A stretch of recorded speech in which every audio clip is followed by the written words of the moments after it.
Yo, what is poppin' YouTube? It is your boy B here, bringing you guys my first Division 2 video, and today we are going to be talking about my first experience in the Dark Zone during the beta. It was actually a really fun experience. Only problem was we didn't really find a lot of players until like way later while we were playing. It was me, Jasamian, my boy Cray, and then Easy TV. We were all just in the Dark Zone, just chilling. With that being said, like I said, we didn't find any players. We just ran around. We did the first Dark Zone mission, and then we unlocked, I believe it was like a little faction or something. I don't know what to really call it, but we got like some explosive ammo, which is pretty cool. That ran out like very quickly. We only got 30 bullets of it, and it just ran out extremely fast. But you know, after that, we kind of just all did a little free for all. We had a lot of fun. Honestly, that just little 4-man free for all we had and the Dark Zone during Division 2 beta was way funner than, you know, the like whatever's going on in Division 1 right now. You know, it was way fun. It was a better experience and all, way better. I like the gameplay in Division 2. It is really nice.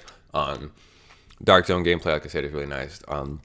You know, but let's get more in depth into the Dark Zone. So when you go into the Dark Zone now, there's still like, you know, the same concept as Division 1. So, you know, you have like, you know, those little events like supply drops, you know, and then you have the landmarks and stuff like that. And then, like I said, you have like little factions or whatever they're called. I'm not sure if that's the right word. It probably isn't, but I'm just going to call them factions, where you go around, you got to find these little places to unlock. You know, like you got to triangulate, you know, their location. Then it's going to give you like shock ammo, or it's going to give you like explosive ammo, stuff like that, right? So, you know, you could do that too. You know, like I said, there's stuff for you to do if you want to just farm the Dark Zone, if you don't want to just sit there and PvP. We were just doing PvP, trying to get used to it and everything else. That's why we were PvPing. Sorry about that. I had a cough drop in my mouth. But, you know, we were just PvPing and, you know, we just kind of running around, just killing each other, just having a lot of fun and, you know, just chilling. You know, like it was, like I said, a very fun time, very great time. You know, and we did that for at least like an hour and a half until like everybody started lagging out. And then after that, it was just me and Jasamian, and we 1v1'd a little bit. And then after that, we kind of ran around, going on, you know, just you know, being rogue and just killing people and stuff like that. So, you know, it was fun. You know, we eventually got players. We found other random people. They unfortunately just wanted to camp in the checkpoint for most of the time, and they didn't want to come out and fight.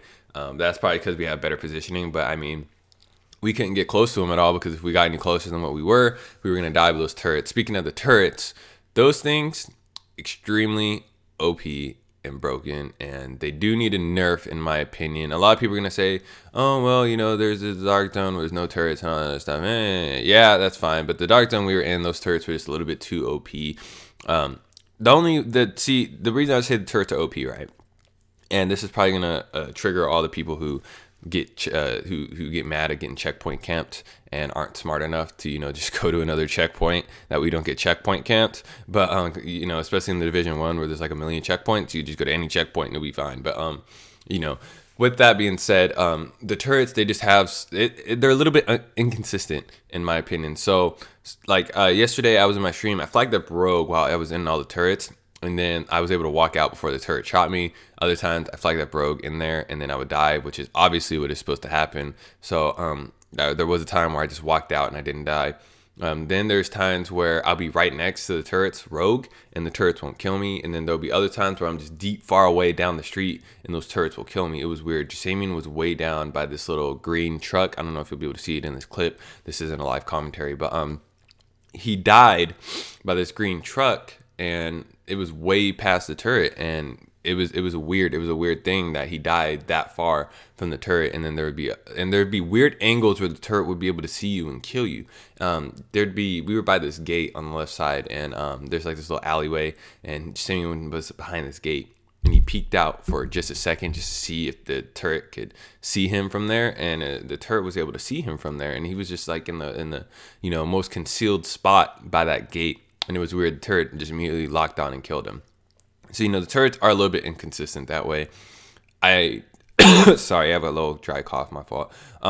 Turrets, you know, they should obviously kill you instantly. That's fine. You know, shock you in place, that's fine. It's just the range of the turrets, and, you know, that's really my only problem, and the fact that they're just a little bit inconsistent. You know, if I'm right next to the checkpoint, cool, go ahead and kill me. But if I'm like down the street, that turret should not be able to lock onto me and kill me. That's just way too far, you know.